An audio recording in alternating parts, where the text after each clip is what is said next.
प्रणाम भक्तों। मैं शिव शक्ति गुरुकुल मानव सेवा संस्थान शिव शक्ति नगर, पूरे रुद्रशाह, पोस्ट घीनपुर, थाना महुआइमा, जिला प्रयागराज।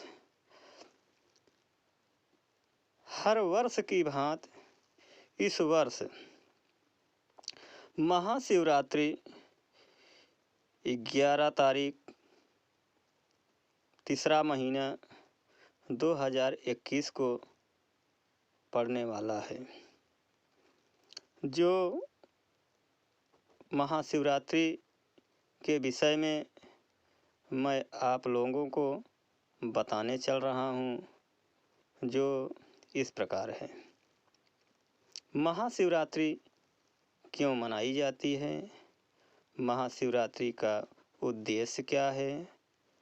महाशिवरात्रि की कथा क्या है? आइए जानते हैं। जय हिंद, जय भारत, जय सनातन धर्म। ओम नमः शिवाय। महाशिवरात्रि का व्रत फाल्गुन मास के कृष्ण पक्ष की चतुर्दशी को किया जाता है। विधान को जानते हैं। विधान इस प्रकार है।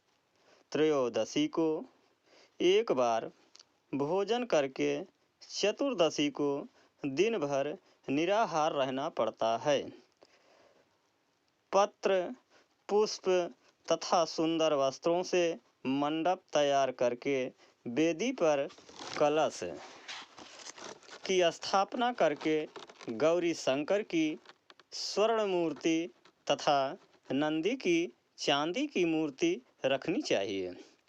कलश को जल से भरकर रोली, मूली, चावल, पान, सुपारी, लौंग, इलायची, चंदन, दूध, घी, शहद, कमलगट्टा, धतूरा, बेलपत्र आदि का प्रसाद शिव को अर्पित करके पूजा करनी चाहिए।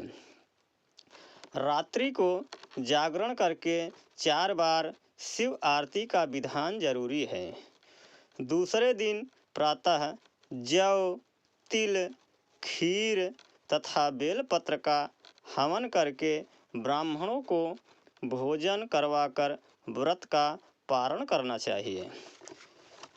भगवान शंकर पर चढ़ाया गया नैवेद्य को खाना निषिद्ध है। जो इस कष्ट के निवारण के लिए शिव की मूर्ति के पास शालिग्राम की मूर्ति रखते हैं। यदि शिव की प्रतिमा के पास शालिग्राम की मूर्ति होगी तो नैवेद्य खाने पर कोई दोष नहीं लगता।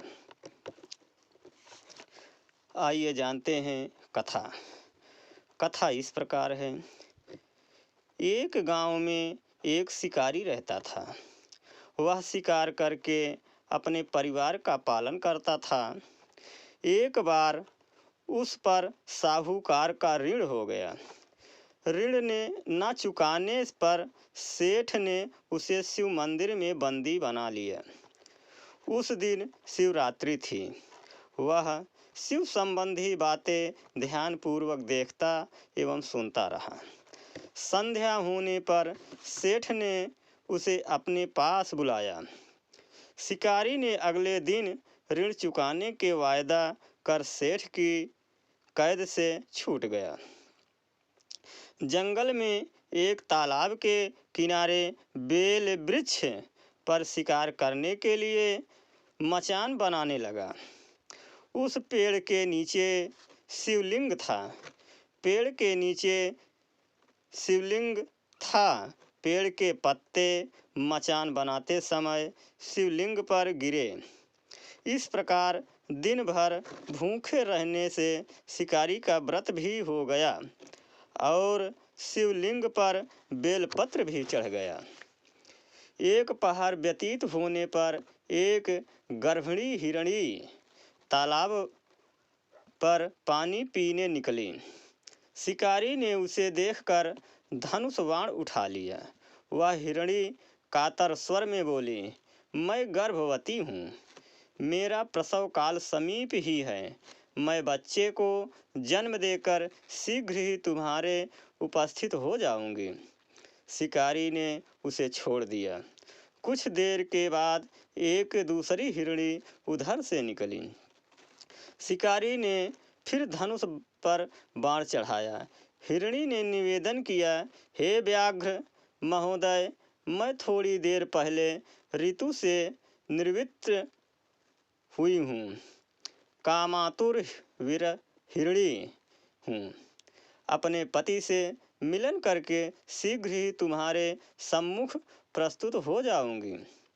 शिकारी ने उसे भी छोड़ दिया।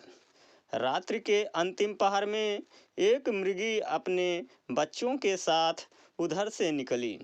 शिकारी न शिकार हेतु धनुष पर बाण चढ़ाया, वह तीर छोड़ने ही वाला था कि वह मृगी बोली, मैं इन बच्चों को इनके माता पिता के पास छोड़ आऊं, तब मुझे मार डालना। मैं अपने बच्चों के नाम पर दया की भीख मांगती हूँ। शिकारी को इस पर भी दया आ गई और इसे भी छोड़ दिया। पाँव फटने को हुई तो एक दंतरुस्त हिरन आता दिखाई दिया। शिकारी उसका शिकार करने के लिए उद्यत हो गया। हिरन बोला, व्याघ्र महोदय, यदि तुमने इससे पहले 3 मृगियों तथा उनके बच्चों को मार दिया हो तो मुझे भी मार दीजिए, ताकि उन्हें मेरा वियोग न सहना पड़े। मैं उन तीनों का पति हूँ। यदि तुमने उन्हें जीवन दान दिया है तो मुझ पर भी कुछ समय के लिए दया कीजिए। मैं उनसे मिलकर तुम्हारे सामने आत्मसमर्पण कर दूंगा। मृग की बात सुनकर रात की सारी घटनाएं उसके दिमाग में घूम गई। उसने मृग को सारी बातें बता दी। उपवास, रात्रि जागरण तथा शिवलिंग पर बेलपत्र चढ़ने से उसमें भगवद भक्ति का जागरण हो गया। उसने मृग को भी छोड़ दिया। भगवान शिव शंकर की अनुकंपा से उसका हृदय मांगलिक भावों से भर गया। अपने अतीत के कर्मों को याद करके वह पश्चाताप की अग्नि में जलने लगा। थोड़ी देर बाद हिरण सपरिवार शिकारी के सामने उपस्थित हो गया। जंगली पशुओं की सत्य प्रियता, सात्विकता एवं सामूहिक प्रेम भावना को देखकर उसे बड़ी ग्लानि हुई। उसके नेत्रों से आंसुओं की झड़ी लग गई। उसने हिरण परिवार को मुक्त कर दिया। देवता इस घटना को देख रहे थे। उन्होंने आकाश से उस पर पुष्प वर्षा की। शिकारी परिवार सहित मोक्ष को प्राप्त हुआ। इस प्रकार महाशिवरात्रि की पूजा अर्चना शिकारी कर लिया। प्रणाम भक्तों, ये सत्य घटना जो है सनातन धर्म की है। इसको मैं नहीं कहा। जो सनातन धर्म में मिला मैं वही कहा हूँ। जो गलत हो उसे क्षमा करें। धन्यवाद।